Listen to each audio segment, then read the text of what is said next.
ନାଥ ଭୋକ ଲାଗିଲେ ଖାଦ୍ୟ ଖାଇବା ପ୍ରକୃତିର ନିୟମ।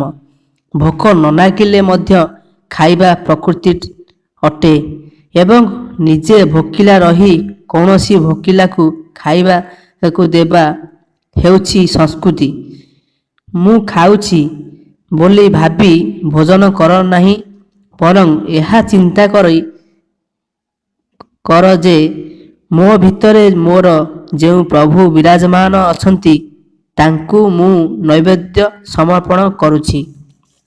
ଯଦି ତୁମେ ଏହା ଚିନ୍ତା କରି ଭୋଜନ କରିବ ତେବେ କେବେ ବି ମାଂସ, ମଦିରା ଓ ଜର୍ଦା ଆଦି ଭକ୍ଷଣ କରିପାରିବ ନାହିଁ, କାରଣ ତୁମେ ଭଗବାନଙ୍କୁ କେବେ ଏହିସବୁର ଭୋଗ ଲଗାଉଛ ନାହିଁ ନା? ତେବେ ସେଗୁଡ଼ିକୁ ନିଜ ପେଟରେ ପକାଇ ନିଜ ଭିତରେ ବସିଥିବା ଈଶ୍ୱରଙ୍କୁ ଅପମାନିତ କାହିଁକି କରୁଛ? ଜୟ ଜଗନ୍ନାଥ।